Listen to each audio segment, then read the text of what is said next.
Welcome, everyone, to another episode of Stats and Scheme. I'm Seth here with Shawn Syed. Got a lot of football to talk about, a lot of games that happened. Really fun show today. Before we jump into it, Shawn, how are you doing?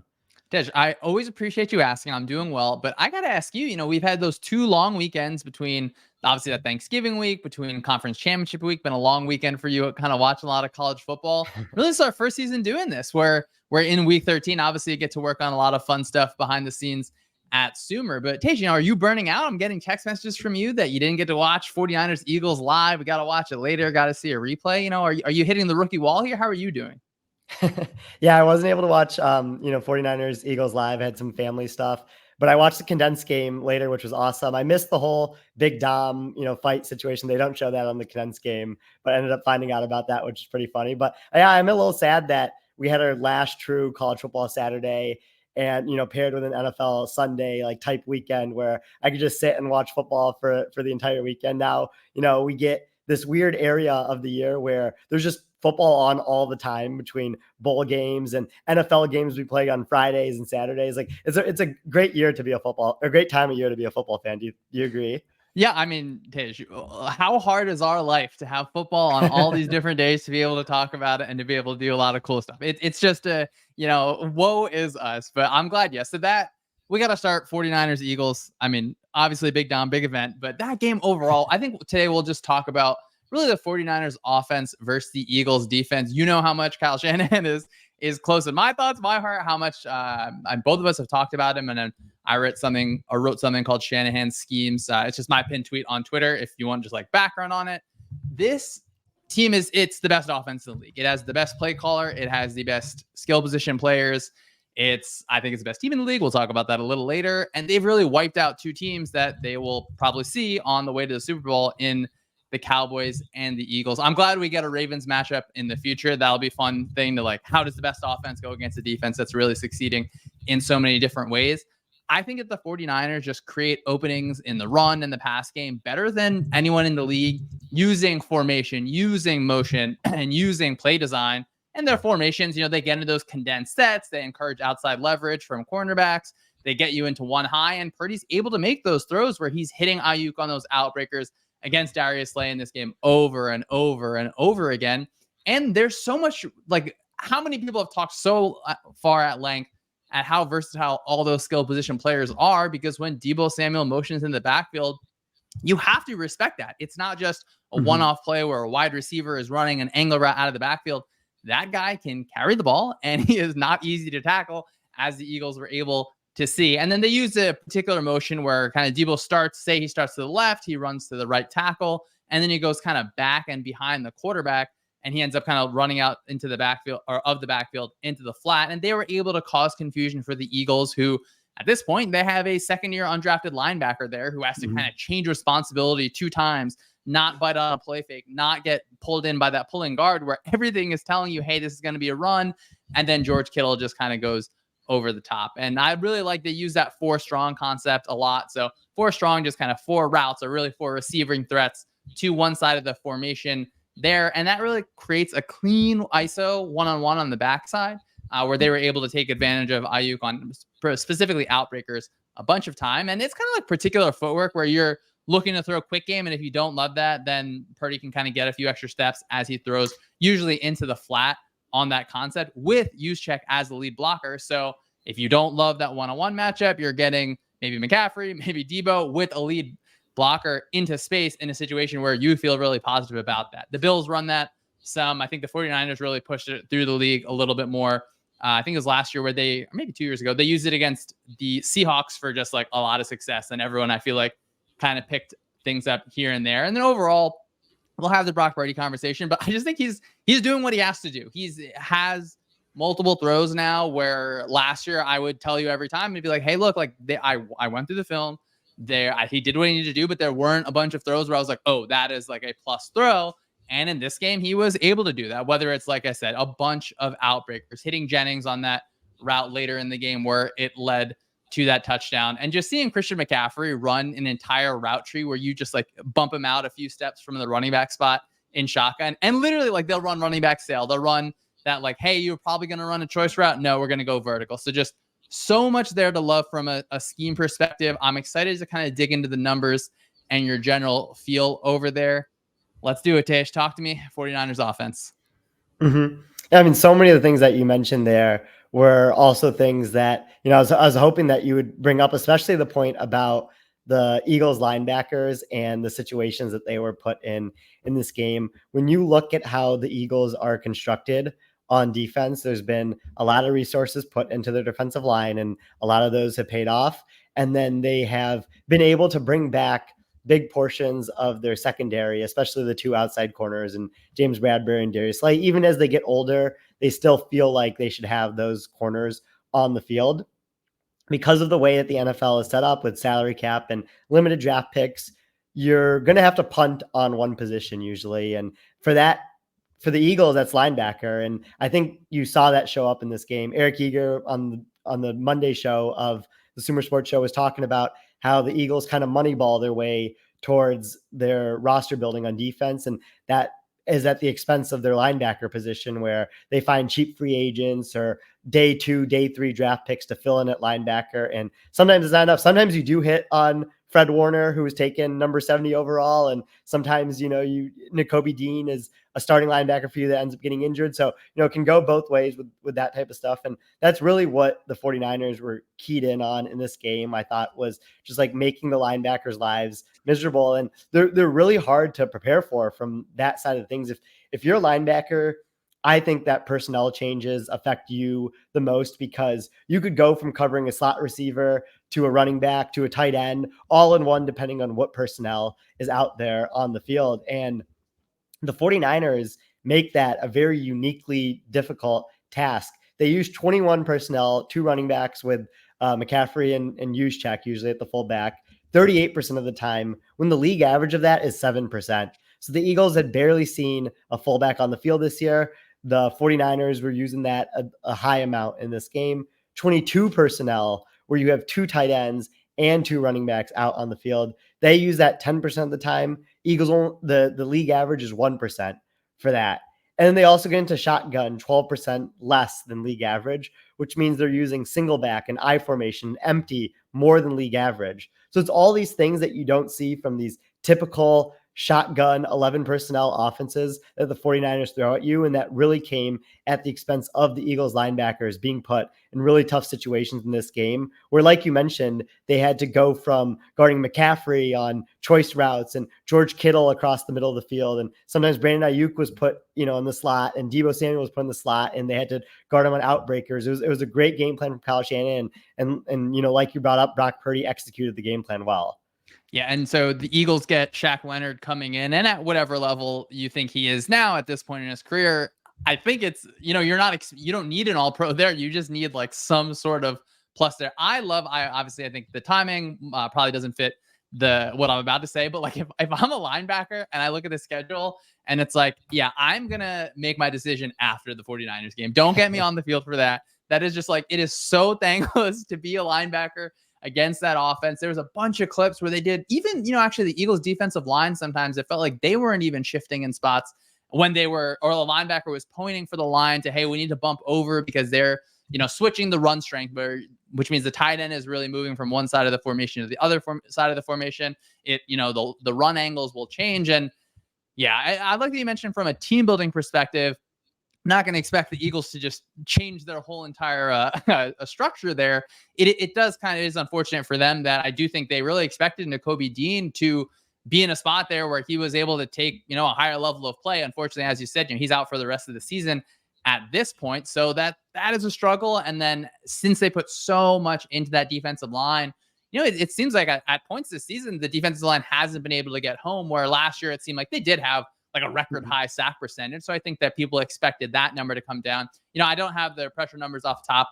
Maybe we'll talk about it a little bit after the show. It feels like at certain times that, hey, this pressure is not able to create in the same sort of way, or offenses are smarting up a little bit where they're going to get into quick game. And in this situation, you see the yards after catch just so much, where it seemed like Purdy was, he had like 3 air yards on 3 separate plays that ended up in like 3 touchdowns, where whether it's Deebo on that screen, that Deebo underneath, like he can just take those balls for, 1 yard pass, 50-yard touchdown. So I want to talk a little bit. Actually, before we talk about Yak, like broken tackles is, I know that we've talked about how, like from the running back perspective, from college turning into a pro player, like players that force missed tackles, that's usually a really good sign. Like that is something that is able to carry over. I don't know if you've looked at it or if you've thought about it all. Like Eagles had a really bad game tackling, and against the Dolphins, they had a really good game tackling. Like, is tackling something that you see as something that is sticky, or is it kind of just like maybe a little too situation dependent? Mhm. Yeah, I mean, that's a great question, and yeah, I mean, you're totally right. When you look at running backs from college to pro, like that missed tackle force rate and their explosive run rate, which kind of go hand in hand, depending on how you look at it, are important. And so when you look at a game specifically, like I think it's the missed tackle numbers can be pretty noisy, but there's certain things or there's certain players and things that you can do to increase the chance of that. And like Deebo Samuel is one of those players that just increases the likelihood of defenses missing tackles. He's one of those players that are on like the right tail of the distribution. And like when you look at Deebo overall in the games he's been healthy in, the 49ers offense is a plus 0.2 EPA per play, which would be first in the NFL. In games that he hasn't been healthy, it would drop down to negative 0.08, which would be the 24th best offense in the NFL, equivalent to the Pittsburgh Steelers. There's some covariance with Trent Williams also being injured and, scheduling things, but I think that's a pretty significant drop from best offense in the NFL to 24th best with Deebo Samuel healthy versus not healthy. And their pass game goes from, first by a mile at 0.47 EPA per pass in games Deebo's been healthy with it to 0.04, which is 11th. So again, first to 11th, huge drop with Deebo. And he's just that type of player where when you have him on the field, he's that force multiplier, broken tackle type player like you brought up. Yeah, and the health thing is a great point because you would love to turn injuries off in the entire NFL. Obviously, we keep seeing at quarterback, so unfortunate week after week. But even in the 49ers have 3 losses now, the Vikings and Bengals game, they still had like almost 90th percentile success rates. Like they were still able to really do so much in those games. And now when they really have the whole Death Star together, like it is so good. And even from a team building perspective, they benefit so much from having a quarterback on that rookie contract where you can, you can spend in other places that some other teams can't when so much of their cap is going to a quarterback, as it should when you have that top level of quarterback. And something with Trent Williams, obviously it's awesome that he is still playing at such a high level. And I'm glad obviously that he looks healthy, certainly. And I think Aaron Schatz tweeted out that they are a little bit better running to the right than running to left. They're really good running overall, but that's really interesting. Right? Trent Williams would be on the backside of that as a left tackle. And if you think of that, when they're running their outside zone plays to the right side, like your right tackle, obviously that's a front side blocker. Your left tackle becomes a backside blocker. Trent Williams is so special at cutting the backside of the defense off. There was a really good clip where against Jalen Carter, who to me as absolutely a defensive rookie of the year candidate, he just knocks his arm down and dumps him on the floor. Like he is so good at that. So it's interesting that in this game, they actually felt like they were running to the left a lot more, really behind Trent Williams, who it felt like it may have been the 49ers plan may have been not to do this, but they were really like attacking Milton Williams, who on the Eagles defensive line, you have Fletcher Cox, you have Jordan Davis, you have Jalen Carter, of course. So yeah, if you're the 4th defensive lineman there, you're probably going to end up getting attacked, where Williams was really able to wash him down, especially in the gap run games. So that was really fun, but we got to talk about, because for this offense, it seems like they can really almost manufacture it, where of course it is at the player level where these players are special. And like I said, like Deebo in the open field really feels like more of a running back than a receiver at times. Of course, has a great receiver skill set as well. So kind of where do you fall on the Yak conversation? Like, is it just a huge part of this offense? Is it something where we have to take credit away from quarterbacks a little bit when they're in offenses that are, I don't love those sorts of discussions, but I know you have a lot of thoughts on Yak in general. Yak as a stat, maybe Yik Yak back in the day. But why don't you talk to us about yards after catch, particularly in the 49ers offense? Yeah. So I was kind of looking at this over the summer. Luckily I had you to edit this article when it ended up getting posted on sumersports.com, but the league is shifting in general to more yards after catch based offense. When you look at where the league was at in 2016 and 2017, it was a lot of air EPA and air, yards that were contributing to why the offenses were moving down the field. There's been a complete flip of that lately, where now it's more yards after catch. And it makes sense, right? Because when you think about one, how defenses have shifted to defending these offenses, but also yards after catch can happen conditional on the completion occurring, and completions are only easier if the air yards is decreased. So I think a lot of these high end offensive play callers are looking at that and saying, if we're going to get 8 yards either way against the defense, we would rather have it go 3 yards through the air and 5 yards after the catch than the other way around, because that 3 yards to the air is going to be easier to complete than the 5 yards through the air. And so when we looked at some of the top offenses last year, like the 49ers, the Chiefs, and the Lions, they were all built off of yards after catch. They were the top 3 teams in the league when it came to yards after catch per dropback, and they were the top 3 offenses in the league in terms of EPA per play. There's other approaches you can take. You can take the Bills approach or the Dolphins approach, and you can make it work when you have these really high-end players at these other positions. But when you talk about putting together an ensemble of different players in a certain system, the yards after catch approach seems to be the way to go right now. And that's what the 49ers are doing specifically. They have the most yards after catch EPA in the league this season.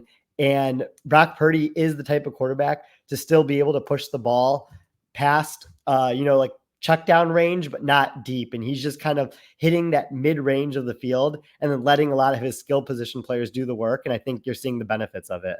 Yeah, what's awesome is like Purdy's yards per attempt on screens is so high. And so obviously that is thanks in large part to the offensive line's ability to get out in blocking, the way that they're able to get to those empty formations from those same personnel sets where, maybe end up having that base look on defense on the field. And I don't know, sometimes it seems like whenever it's 3rd and long, like the 49ers screen is just going to be able to get you. So in a game that it's so hard to get explosive plays, the way that defenses are playing you, when you can get them with yards after the catch, it is pretty sweet. The other thing I want to talk about, I know you noted this related to separation for the receivers. You want to talk a little bit about kind of the 49ers receivers in separation, and then we'll go through a little bit on scheme on that. Mm-hmm. Yeah. So we have yards of separation when targeted from FTN data, which is a cool metric we just started looking at. So Brandon Ayuk has the most separation in the league when targeted. Deebo Samuel has the 11th most separation in the league when targeted. So you have those 2 stud receivers that make it really difficult for defense to defend. And then our friend Arjun Menon pointed this out on Twitter. Christian McCaffrey has been doubled, helped, or bracketed on 11.1% of his routes this season, which is first among all running backs with at least 100 routes. So he's led the league in this since being traded to San Francisco as well. So in both seasons. So when you look at McCaffrey and paired with the 2 receivers and their separation, and then how much help you have to give towards double teaming McCaffrey, it's so hard to defend this offense because they have so many ways to beat you. And then on top of that, they have a great play caller tying it all together. Okay, so separation when targeted. Do you think that has like a little bit of like if a receiver is wide open, they get targeted, but a receiver obviously can be wide open when they're not targeted, or they're like always blanketed, not targeted when they're blanketed? 3 plays a game, they end up wide open? Or like, is it a little bit biased towards screens? Is it like, to me, it feels like a little bit incomplete that we don't have it for like whatever, like every single route, like a separation score, maybe something that's better. What do you think about that? Mm-hmm. No, you're definitely right about that. There is a survivorship bias that plays a role in separation when targeted versus separation versus all plays. We just don't have the separation on all plays yet. So, this is a testament to not only the receivers, but also Purdy's decision making and Shanahan's play calling. Like all of that is so intertwined when you're looking at a metric like separation when targeted. Yeah, and I love that you mentioned McCaffrey's double rate. Like, it's so funny sometimes watching the film and you're like, okay, they're in one double. And then it's like, wait, they're doubling a running back. Like, that is obviously not something that you see over and over, but just such a special team, such a special offense. We'll get back to them, their team at the end of our show and our third topic. But let's get on to Cowboys and Seahawks. Awesome Thursday night game, Tej. We always say all you're looking for in life is the game of the year in football. And it feels like this may have been another candidate. And I want to talk about a few things, particularly connected to the Dallas offense versus the Seahawks defense. There were a lot of complaints earlier in the season about Dallas's offense. And I think they would tell you that those complaints were fair because of what they've shown us kind of in the last few weeks. the offense felt a little bit stagnant. It felt like they weren't always making things easier for the quarterback. It felt like CeeDee Lamb, who is absolutely one of the top receivers in this league, was such a funnel, but there was no real second option. And how many times do we get to see now Jake Ferguson is just ripping it up. He just owns the seam area that Dak loves to get to. I've actually been surprised how much we've seen Brandon Cooks a little bit more on those like intermediate crossing routes, a lot more use of empty. I think getting into bunch formations, motion at the snap, and it's not just a, hey, we're just going to send a guy in motion to say that, we can tally this up so Tish feels like we're doing some fancy things on offense. It is so purposeful. It's not just, hey, we're identifying man and zone coverage. Like they are using it to get leverage advantages. And then Dak is such a high-level processor over and over where you're going to see incompletions where it's like, oh my gosh, how did the ball get to that spot? He is like really, really throwing, as I say, fireballs through keyholes. He's able to do that. And even, seeing in their run game, a lot more of those just advantage throws. So you have a run and then you have, say, 3 receivers to the right side where that innermost receiver is running a bubble screen and you can just throw that kind of quick pass out there on numbers advantages to, it takes a little bit off the quarterback sometimes. We're not just going through another whole entire drop back progression. It gets you out of bad run plays. Maybe it gives a playmaker a chance. So overall, it feels like so many things going right for the Cowboys offense from a scheme perspective. Why don't you take us through a little bit, maybe just what they're doing in this or how they did against the Seahawks and a little bit overall. And then we'll talk a little bit more about what Dallas has just been doing differently. Mm-hmm. Yeah, I mean, I really like a lot of the stuff that you said there. It's so much fun to watch Dallas's offense right now. We just talked about the offense that ranks first in the league in EPA per play in the 49ers. Dallas is now ranking second in the league when it comes to EPA per play. And this has been in a large part due to struggling with the run game and, kind of their ability to move away from the run game and focus really heavily on the pass game. They had a plus 5.9 pass rate over expected in this game, which was 80th percentile. And they avoided negative plays really, really well. They weren't taking many sacks, especially later in the game. They didn't turn the ball over. And that was like a big key in their ability to end up scoring 41 points in this game. And, it's really just moving away from Michael Gallup, used to be a great player before his injury, has lost a step since his injury. And like you brought up, giving more targets to Jake Ferguson, giving more targets to Brandon Cooks, even working secondary receiving options like Kevontae Turpin into the mix has just been key to this Dallas offense. When you look at the EPA per target of the Dallas Patchcasters, Kevontae Turpin's only gotten 16 targets this year, but he's at a 0.84 EPA per target, which is the highest on the team. CeeDee Lamb on 132 targets is at 0.63. And then Brandon Cooks and Jake Ferguson follow in suit on 54 and 68 targets, respectively. So as Dallas continues to build more of the plane out of CeeDee Lamb, but also use Brandon Cooks and Jake Ferguson more and more, I think that you can feel really, really good about this pass offense going forward, even as they start to play some tougher defenses in the back end of the schedule.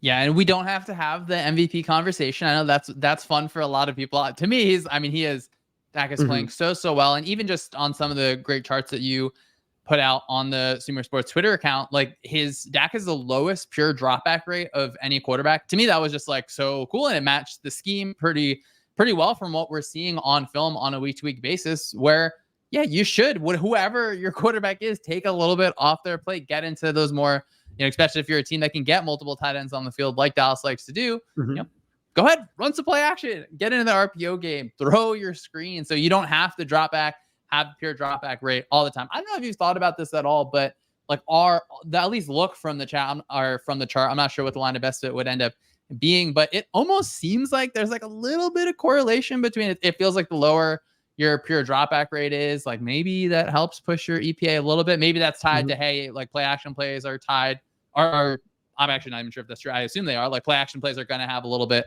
kind of higher EPA per play, just as like a successful play in general. Have any thoughts on that? Or is that just like a, hey, don't make your quarterback drop back on 90% of your snaps with a 7-step drop, have to read through the defense, have to have offensive line protection, have all these things go right?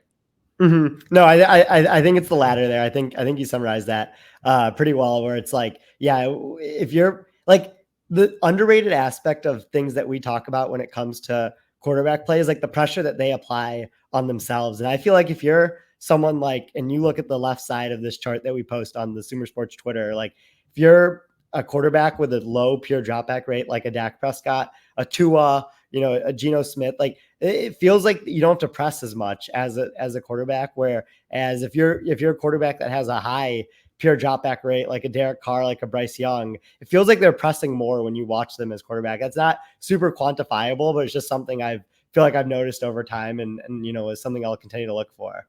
Tish, look at you using the eye test as analysis. Now that is what I'm talking about, just radicalizing you by week 13. I do think there is something to be said about like it is just a taxing process to play quarterback in the NFL. And I mean, quarterbacks have talked about it where it's like sometimes let's just call a run play because it's just like a reset for you. Like I'm gonna take the snap, I'm gonna hand it off. Let me like cut my brain off for like the at least the amount of bandwidth that you're using kind of on the, like just so many plays, play after play. Like to see high schools that have an RPO attached to every single play. And like, yeah, the coach has to say, hey, just hand it off. Like it just helps, I think, things going forward sometime. So do you have any other things you want to talk a little bit about the Dallas offense, or do you think we should transition to some fun? Yeah, well, I mean, I just wanted to mention like the shift in Dallas's offense from like what we saw of it against San Francisco to what we're seeing now. I was looking into some data on this, and you think about the story of Dallas's season, and they play this big primetime game week 5 against the 49ers. They start off pretty run heavy, and they get behind very quickly, and it leads to a couple interceptions from Dak. And then they kind of go quiet for a little bit. They don't play any primetime games, which is rare for a Dallas team, until Thanksgiving. And they were quietly kind of reconfiguring their offense in this time from week 6 onward after this 49ers game. The biggest shift and the easiest thing to spot has been their pass rate. The first 5 games of the season, they only had one game where they had a positive pass rate over expected. That was against New England. Every game since the San Francisco game, they've had a positive pass rate over expected, and it's averaged out to about a plus 6% pass rate over expected since that time. So they're passing much more than other teams would in those similar situations. When you move into just what are they doing specifically off those passes, you're starting to see that they are just targeting CeeDee Lamb more. It's a pretty easy answer to the solution, and we're seeing that play out. Weeks 1 through 5, CeeDee Lamb had a 21% target share per game. Now that's at 31%. So we've seen a 10% increase in CeeDee Lamb's target share per game. And that's also been a big reason why the Cowboys have been able to generate all this efficiency on offense. And then the last reason, and I think one that's really interesting, and I'm hoping that I can hear some insight from you on, is they have started using empty a ton more than what they were earlier in the season. They were only using empty as charted by FTN on about 7% of their plays in weeks 1 through 5. That's jumped up to 16% of their plays they've started using empty out of. It's a lot of 2x3 and 3x2 sets, and they've really been able to cook out of that formation, and it's been a lot better for their offense in general. Yeah, empty is just a beautiful pass set. I think you obviously have to have an offensive line that you feel comfortable with. You're only protecting with 5 in that situation. If the defense brings 6, your quarterback is responsible for that 6 defender, have to be able to throw it hot quick. So you need a quarterback that is either comfortable processing super quickly or is able to move around a little bit. I think the way they use it is awesome because it really, like, it's obviously stretches the defense. You're kind of spreading your offensive formation out, but it helps you isolate CeeDee Lamb on the inside, where in the playoffs last year versus the 49ers, we see CeeDee Lamb kind of running that like isolation route where he can go in kind of 3 or 4 different directions on a linebacker. So to me, it gives you a good ability to, let me pick my best matchup. Let me, the concepts, like a lot of like Hossway Juke, the Patriots, where you kind of have like an outside, just quick curl. The inside guys are running kind of those vertical routes. And then your third receiver to that 3 receiver side, they get that just like the room to work. So to me, anything that allows you to put CeeDee Lamb on a linebacker is something that the Cowboys are going to feel good about it. And they are definitely going to feel good about it going into next week. So next week, Cowboys are home for the Eagles on Sunday night. So you were saying primetime games. We'll get another one for the Cowboys. Then they go at Bills, at Dolphins versus the Lions. So I'm glad that we get to see our good Uncle Vic Fangio get a shot at the Cowboys offense. And then for the Eagles, they go Seahawks, Giants. After the Cowboys game, they go Seahawks, Giants, Cardinals, Giants. I think that's correct. So the Eagles are still in control. Like if they can lose to the Cowboys and still win the division by beating those last 4 teams. I think that's just going to be a lot of fun kind of down the stretch. So, all right, Tej, we're going to get to our last thing here. In honor of, we know how much you love college football. We know my opinions on college football, maybe a little bit different. But the college football, the playoff committee, whatever their fancy schmancy name is, right? So they end up with their teams. They go Michigan, Washington. Tej, I'm not forgetting anyone. Tell me the last 2. 3 was Texas, and then 4 was Texas Alabama. And Alabama. There you go. Yeah. So I'm glad that you passed your test there. And so they could come with scrutiny. FSU is undefeated. They win their conference championship, yada, yada, yada. Tej, before we get into, so we're going to be the college football playoff committee for the NFL playoffs. We're going to pick 4 teams. We'll talk about the criteria in a second. But Tej, why don't you go ahead and defend or stand up for, or him and haw about what the college football playoff committee selected? Mm-hmm. Yeah. So, for those who don't follow college as closely, or, first of all, you're listening to the right podcast. We've only talked NFL. This is the first time we're bringing in college football, but, basically like every year, the college football committee is trying to choose the 4 most deserving teams of going to the playoff. It's not the 4 best teams, because college football is all about playing the games and the reasons why we play the games. And if you were to choose the 4 best teams, you would just go by what the market implied Vegas ratings were of each of these teams. And, then you would have Georgia making it regardless of if they had 2 losses or not, and different things like that. So this year was really interesting because in 2014, we had Ohio State go down to their 3rd string quarterback in Cardale Jones. He won their conference championship game 59-0 over Wisconsin, and Ohio State got put in as the 4 seed in the college football playoff over Baylor and TCU at 11-1, who didn't get to play a conference championship game. And, there was controversy at the time about that, with Ohio State having 3rd string quarterback. Ohio State ended up going on and winning the national championship. This year we had 13-0 FSU get excluded from the college football playoff over an 11-1 or 12-1 SEC champion Alabama, because Florida State was down to either their 2nd or 3rd string quarterback. And, basically how I saw the committee's decision is they felt like they had to get the SEC champion in Alabama into the playoff because of the ranked wins that they had, as well as being the SEC champion. And we know, what the general perception is around the SEC. You couldn't put Alabama into the playoff without including Texas, who beat them by 10 points in Bryant-Denny Stadium week 2 of the season and was their own 12-1 conference champion. So Florida State was the one who got left out. We're moving from a 4-team playoff to a 12-team playoff next year. So the committee doesn't have to justify leaving another 13-0 team that's a Power 5 conference champion out next year, because they'll all be included in the 12-team playoff next year. So I think all of that stuff together is the reason why the committee ended up going with decisions that they ended up going with. And then here we're going to play committee for NFL teams and end up picking the top 4 teams that we would have in our playoff right now.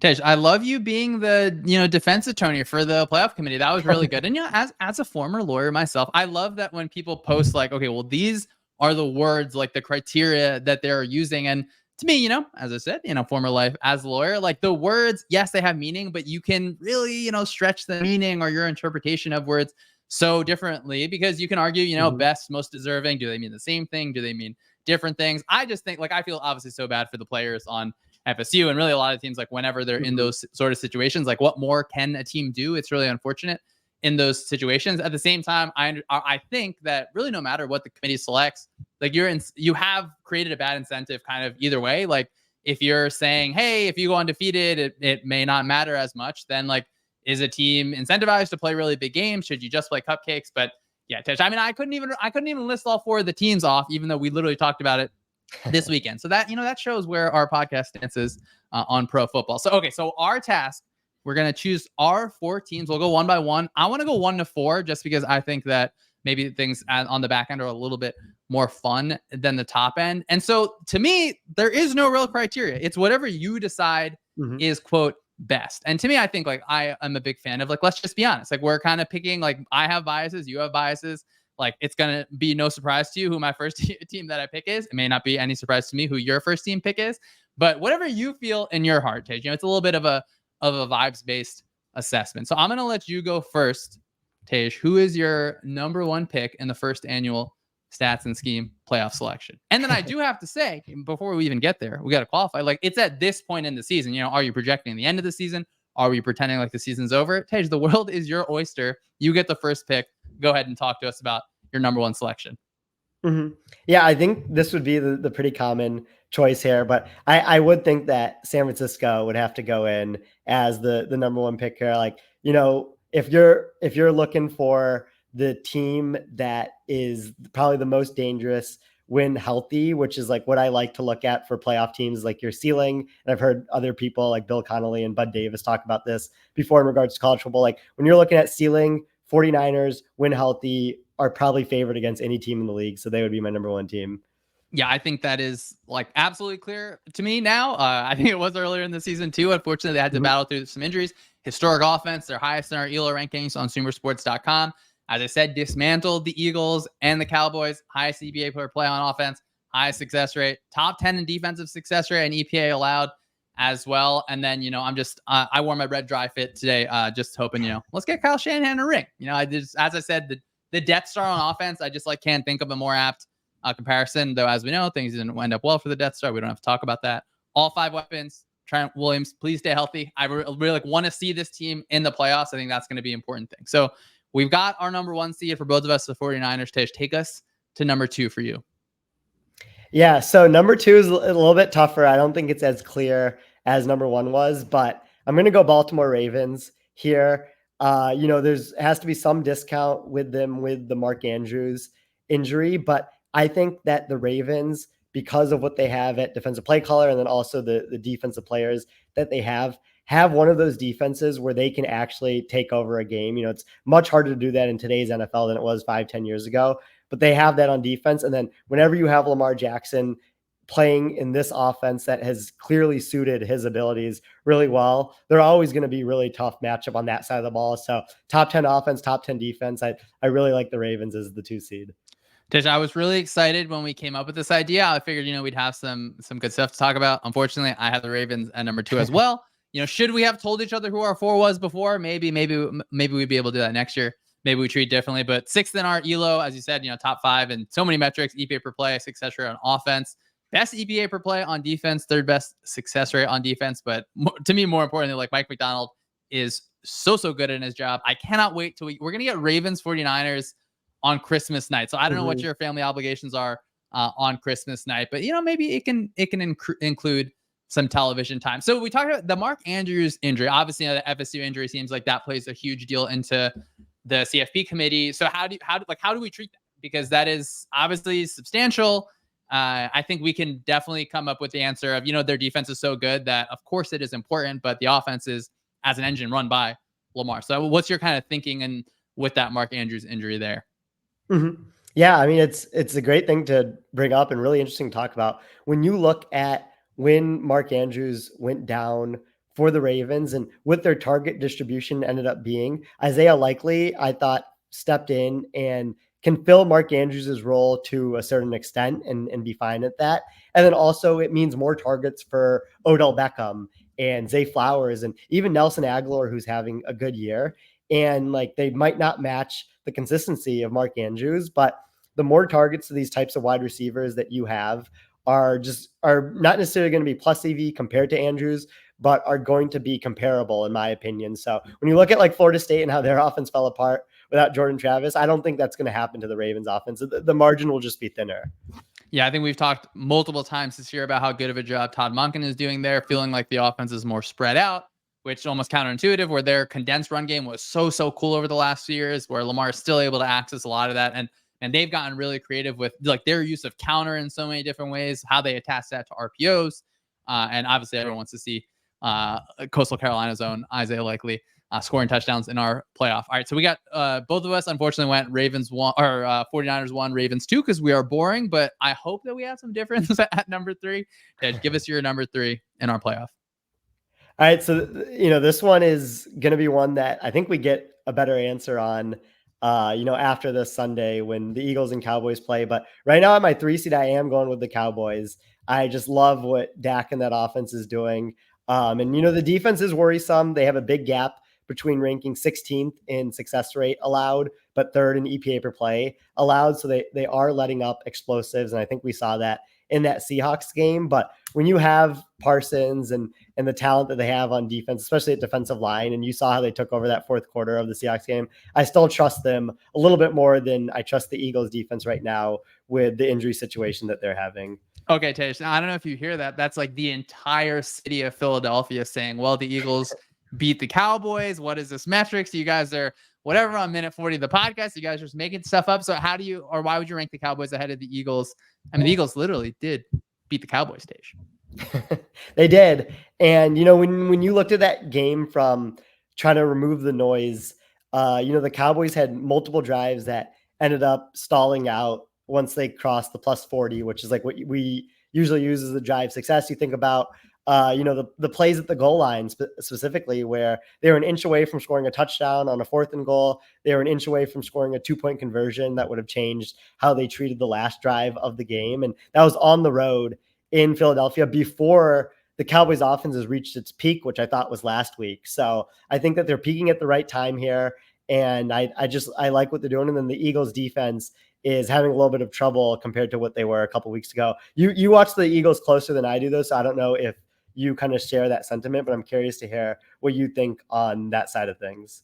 Yeah, well, candidly, so we're going to do the Ringers Philly special tomorrow with Shil Kapadia. I will be picking the Cowboys in their game against the Eagles, particularly because, they're obviously going to be at home. I think, even smaller things like the 10 days rest, that adds up. And like you said, like the Eagles defense is struggling in a lot of ways. But my number 3 on our selection is going to be the Eagles instead of the Cowboys there. Third in our ELO, best record in the league. They've beaten the Chiefs, Dolphins, and Cowboys. Whatever you want to talk about, canceling noise and getting noise canceling headphones there, Tej. They do have the win on the Cowboys. So I do 100% agree with you. When you look at the fundamentals of that game, there really is a lot of positive for Dallas to take from that, other than obviously having that loss. Of course, the Eagles were really outplayed by the 49ers, but that's our number 1 team for a reason. So I'm gonna ride with the Eagles at number 3. And just thinking ahead to that matchup, like CeeDee Lamb almost had 200 yards the last time they played. I do think the Eagles secondary is a little bit better settled, but that linebacker position is just like alarm bells over and over. But if you're an Eagles team, you would rather play against the Cowboys than the 49ers. So in my ranking, they would play the Ravens in our hypothetical kind of semifinal matchup. So my number 1, I got 49ers, 2 Ravens, 3 Eagles. You're going 49ers, Ravens, Cowboys. Who is your number 4 to round it all out? Mm-hmm.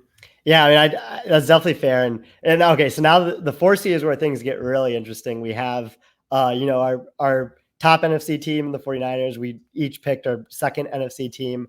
There's so many AFC options for this 4th seed. And, I'm debating between some in my head here, but like, I think again, like the committee didn't want to leave an Alabama team out of the playoff. I don't think you can have a playoff without Patrick Mahomes, as ugly as the Chiefs offense has been this year. Like, I could see cases for the Dolphins. I'm really excited about the Dolphins. I'd like to see more when they play good teams. Even though the Bills record, like from a most deserving perspective, wouldn't even touch the top 10 of these rankings. If you're going for best teams, they could have an argument for this, but Chiefs defense is still really good. They just had a bad game against the Packers offense. And then when you have Mahomes and, you can bet on them having answers on offense, because we saw this in 2021 where they went through a slump and they were able to figure it out. And I think we're going to see something similar this year, where I still am betting on their preseason prior and what we've seen from them the past couple of years. And so I'd put the Chiefs at 4. Okay. Did you approach it at all as, hey, we need to have 2 AFC teams and 2 NFC teams, or did that kind of just fall in that way for you? Yeah, it wasn't even particularly that. It was just kind of the way that it fell, where, I was debating, like it just happened that all the teams I was debating for the 4 seed were AFC teams, which I think kind of shows that middle pack of the AFC is really strong in that sense. All right. So I got to choose my number 4. And I agree. I think this one's the hardest one. Obviously why I wanted to do it last. I think you could absolutely consider the Dolphins an unbelievable offense. Their defense is really tightened up under Fangio in the last week, even like with their injuries kind of on the defense. I think they're going to be a force down the stretch. We need to have Tyreek Hill in our playoff, right?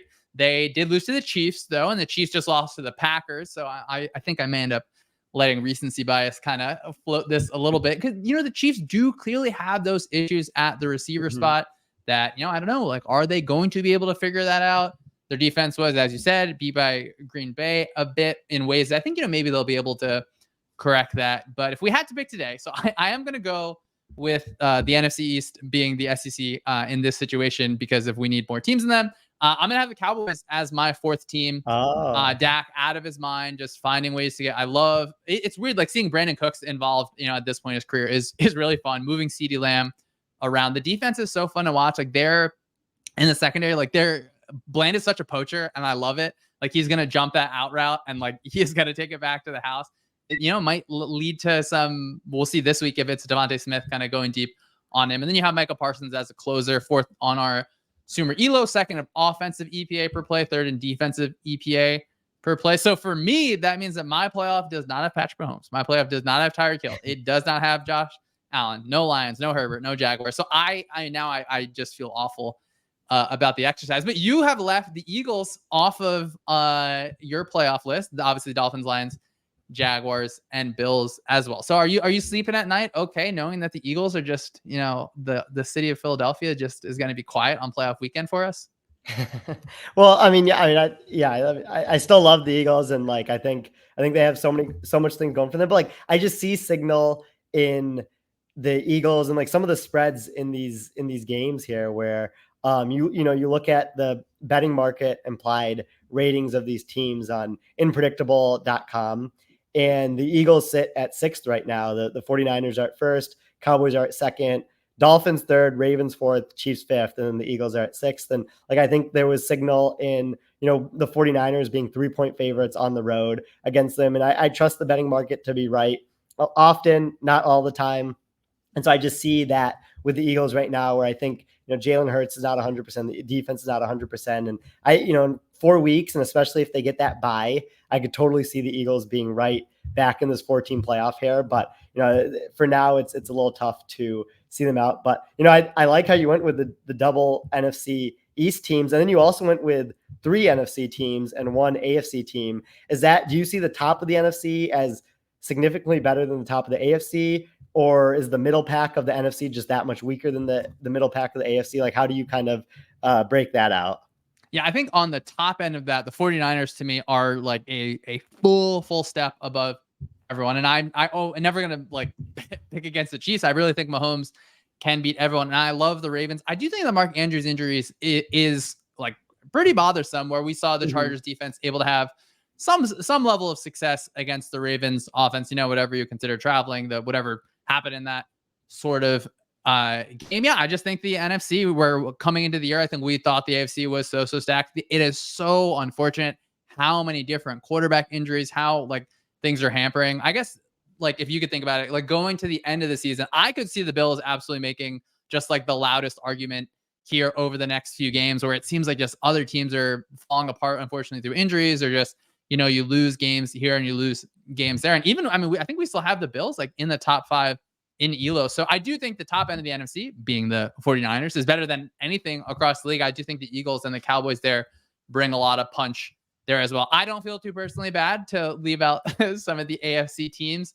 I'm just like, okay, so like, do you think that Vegas spread should be a consideration? Like, is that, I understand like if you see signal in that as well, but like, let's imagine when me and you get voted as board of trustees for our little committee, like is Vegas spread, is that something you're putting up on the chalkboard? I think we'd probably use a PowerPoint, maybe something like that in that situation. But is that like a point of evidence that you feel like pretty confident about, that, hey, this is something we need to talk about, in that like the public is viewing these teams in this way? Yeah, well, I don't like it being the end all be all when it comes to Vegas spread. And, there's been debate about whether it's an objective or subjective rating itself is like kind of how you see, a betting market implied rating from a team. But I personally like looking at it because it not only gives you a gauge of how the betting market and the bookmakers themselves are seeing these teams, but also it's the wisdom of the crowd's approach. of you are getting all these opinions on these teams, and someone might see the 49ers as 10 points better than an average team on the field. Someone might see it as 8 points better. Someone might see it as 6 points better. And you average all of those together and you can get a better gauge of just what the general public is thinking about these teams. And I see that the errors or the residuals that the people will make as pretty normally distributed and in one direction or the other. So when you take the mean of all of those, you can get a pretty good feeling of how these teams stack up to each other. So that's why I look at betting market ratings. You can look at a power rating type system like the ELO that we have on sumersports.com. I think there's different ways to go about it. Tish, a lot of good stuff there. Like I said, at the end of the exercise, I just feel awful. Like I'm glad that the NFL does not have it. Actually, like you mentioned a point of like for college, instead of just being like, hey, it's 4 teams, like it's kind of a sliding scale of teams every year. Where, for example, say in the NFL, instead of doing 4, like it changes to 6, and then you feel more comfortable about not leaving the Chiefs or not leaving the Eagles off that. So, do you want to talk just a touch about that before we head out of here?